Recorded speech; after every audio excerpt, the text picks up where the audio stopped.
జై శ్రీరామ్. అందరికీ నమస్కారం. వెల్కమ్ టు న్యూస్ అఖండ. నేను మీ కస్తూరి శ్రీధర్.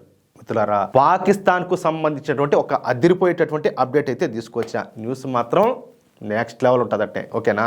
జియో పాలిటిక్స్ ఇప్పుడు ఎంత వేగంగా మారుతున్నాయో, ఎలా మారుతున్నాయో ఎవరికి కూడా అంతు చెక్కడంలే. నా అంచనా ప్రకారం రెండవ ప్రపంచ యుద్ధం తర్వాత ఈ భూప్రపంచంలో రాజకీయాలంతా కూడా ఇంత వేగంగా మారుతా ఉండడం నాకు తెలిసి ఇదే ఫస్ట్ టైం అనుకుంటున్నా. అసలు ఎవరు ఎవరితో కలుస్తారు, ఎవరు ఎవరితో గొడవ పడతారో ఆ దేవుడికే తెలియాలన్నట్టుగా పరిస్థితులన్నీ కూడా ఉన్నాయి. ఇప్పటికే ప్రపంచంలో ఒక పక్కన ఉక్రెయిన్కు అలాగే రష్యాకు మధ్యన యుద్ధం అయితే జరుగుతుంది. 2022లో ప్రారంభమైనటువంటి ఈ యుద్ధం ఎప్పుడు పూర్తవుతుందో కూడా ఎవరికి కూడా అంతు చిక్కడంలే. ఇక ఇరాన్ విషయం మీకు అందరికి కూడా తెలిసిందే. ఇరాన్ పైన ఎప్పుడెప్పుడు విరుచుకుపడదామా అని చెప్పేసి ఒకవైపు ఇజ్రాయెల్, ఇంకొక పక్క అమెరికా రెండు కూడా ఎదురు చూస్తున్నాయి. ఎన్నాళ్ళు కూడా పాకిస్తాన్ అంటే అంతెత్తున ఎగిరి పడతా ఉన్నటువంటి డొనాల్డ్ ట్రంప్ ఇప్పుడు పాకిస్తాన్తో కలిసి ఏం డ్యూట్లు పడతాడు. ఏది ఈడు ఆసిమ్ మునీర్ గాడు పోవడము, ఓ షాబాజ్ షరీఫ్ అమెరికాకు పోవడం, వాళ్ళతో కలిసి డిన్నర్లు చేయడం, లంచ్లు చేయడం, ఎవరు డొనాల్డ్ ట్రంప్ వీళ్ళంతా కూడా మంచి డ్యూట్స్ వేసుకుంటారన్నమాట. ఇక అమెరికా విషయానికి వస్తే తమకు అత్యంత సన్నిహితమైన మిత్ర దేశాలైనటువంటి యూరప్ దేశాలన్నింటినీ కూడా దూరం చేసుకుంటుంది. ఇది ఈ విధంగా ఉంటే ఇప్పుడు అరబ్ ప్రపంచంలో ఒక పెద్ద కుదిపే ఏర్పడింది. అదే సౌదీ అరేబియా అలాగే యుఏఈల మధ్య గొడవ అన్నమాట.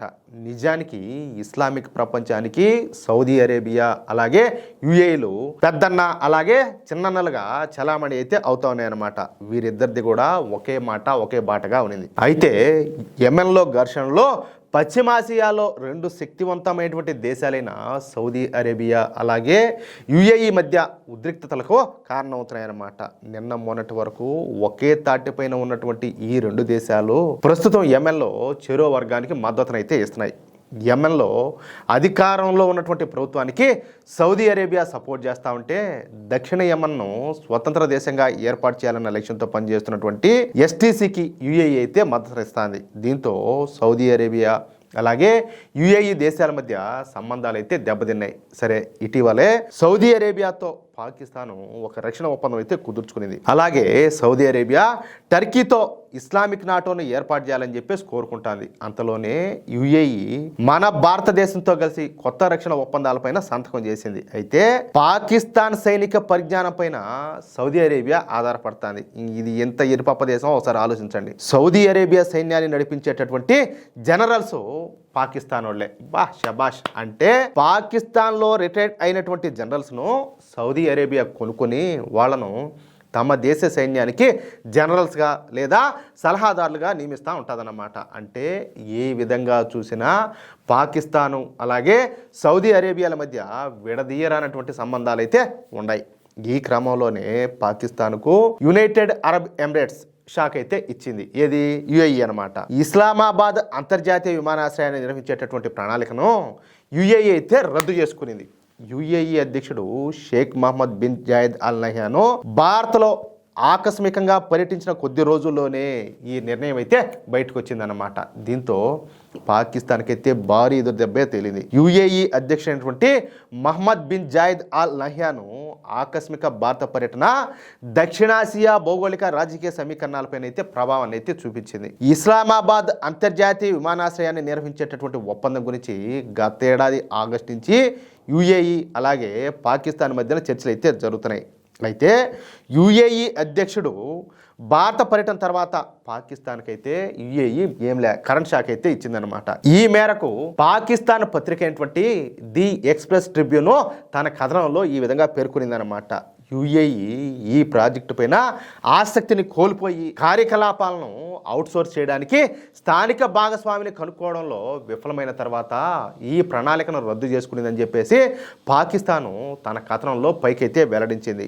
ఈ ఒప్పందం రద్దుకు ఎటువంటి రాజకీయ కోణం కూడా లేదని చెప్పేసి పాకిస్తాన్ అయితే చెప్పిందనమాట. కానీ అసలు విషయం ఏంటంటే పాకిస్తాన్ మాత్రం లోపల రగిలిపోతుంది. ఒక పక్కన బాధ, మరొక పక్కన భయంతో పాకిస్తాన్ అయితే అల్లాడిపోతుంది. ఎందుకంటే పాకిస్తాన్ ఎప్పుడు కావాలంటే అప్పుడు డబ్బులు ఇచ్చినటువంటి దేశం ఈ యుఏఈనే. అలాంటి యుఏఈ ఇప్పుడు భారత్కు దగ్గర అవుతా ఉంటే పాకిస్తాన్ భరించలేకపోతుంది. దాదాపు 4 దశాబ్దాల క్రితం పాకిస్తాన్కు అతిపెద్ద వాణిజ్య భాగస్వాముల్లో యుఏఈ కూడా ఒకటనమాట. వేలాది మంది పాకిస్తానీలు వివిధ రంగాల్లో యుఏఈలో పనిచేస్తూ ఉన్నారు. రెండు దేశాలు కూడా రక్షణ, అలాగే ఇంధనం, అలాగే పెట్టుబడి ప్రాజెక్టుల్లో సహకరించుకున్నాయి. కానీ ఇప్పుడు సీన్ అయితే పూర్తిగా మారిపోయింది. కొన్నాళ్ల క్రితం రాజకీయ అస్థిరత, అలాగే అధికార దుర్వినియోగం కారణంగా పాకిస్తాన్ ఆర్థికంగా కుదేలైపోయింది. సరే, పాకిస్తాన్లో ఏం జరుగుతుంది అనేది మనం ఎప్పటికప్పుడు మాట్లాడుకుంటానే ఉన్నాం. దీంతో ప్రభుత్వ యాజమాన్యంలోని సంస్థల్లో భారీ నష్టాలను అయితే చవిచూసిందనమాట.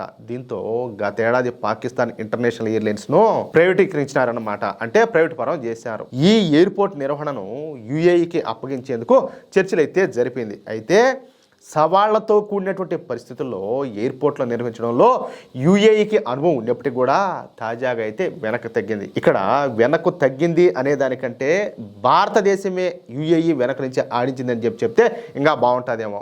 ఏదైతేనేమి పాకిస్తాన్ నుంచి ఒక దేశాన్ని అయితే దూరం చేసినాం. ఎందుకంటే శత్రువును వాడిని ఊరికే వదిలేకూడదు, అప్పుడప్పుడు కొట్టి వదిలి పెడతా ఉండాలా, అవసరం అయితే సావు దెబ్బ కొట్టేయాలా. అట్టా ఏమంటారా మిత్రులారా? చూశారు కదా, ఒకప్పుడు పాకిస్తాన్కు ఏటీఎం కార్డు లాగా ఉన్నటువంటి అరబ్ దేశాలు ఈరోజు భారత్కు ఆత్మీయ మిత్రులుగా మారిపోతున్నాయి. మరి ఇది మోడీ గారి దౌత్య విజయం కాక ఇంకేముంటుంది? ఇంకేమంటారు అంటాలే. పాకిస్తాన్ ఇంకా తన పాత జర్నల్స్ నమ్ముకొని బతుకుతుంది. కానీ ప్రపంచం అంతా కూడా ఇప్పుడు భారత్ వైపు చూస్తుంది. యుఏఈ లాంటి దేశం ఇస్లామాబాద్ ఎయిర్పోర్ట్ ఒప్పందం నుంచి తప్పుకునిందంటే దాని అర్థం పాకిస్తాన్ క్రెడిబిలిటీ పాతాళానికి పడిపోయిందని, అలాగే మన భారతదేశ విశ్వసనీయత ఆకాశానికి ఎగిసిందని చెప్పి స్పష్టంగా అర్థమవుతుంది. శత్రువును యుద్ధ క్షేత్రంలోనే కాదు, ఈ విధంగా ప్రపంచ యవనికపైన ఒంటరి చేసి దెబ్బ కొట్టడం కేవలం నయా భారత్కు మాత్రమే సాధ్యం. నిన్న బంగ్లాదేశ్, ఈరోజు పాకిస్తాన్, రేపు ఇంకెవరో. భారత్ జోలికి వస్తే భౌగోళిక రాజకీయాల్లో ఏ విధంగా కనుమరుగైపోతారో ప్రపంచానికి ఇప్పుడైతే అర్థమవుతుంది. మన భారత సార్వభౌమాధికారం అయితే వద్దిల్లాల. మోడీ గారి వ్యూహం అయితే మొత్తంగా సూపర్ హిట్. మిత్రులారా, ఈ వీడియో కనుక మీకు నచ్చినట్లయితే వెంటనే లైక్ చేయండి. పాకిస్తాన్కు యుఏఈ ఇచ్చినటువంటి ఈ షాక్ గురించి మీరు ఏమనుకుంటున్నారు? మన ప్రధాని మోడీ గారి దౌత్య నీతి పైన మీ అభిప్రాయాన్ని తప్పకుండా కామెంట్ చేయండి. ఇలాంటి లోతైనటువంటి విశ్లేషణల కోసం మన న్యూస్ అఖండ ఛానల్ను తప్పనిసరిగా సబ్స్క్రైబ్ చేసుకోండి, మర్చిపోకండి. జై శ్రీరామ్, జై హింద్.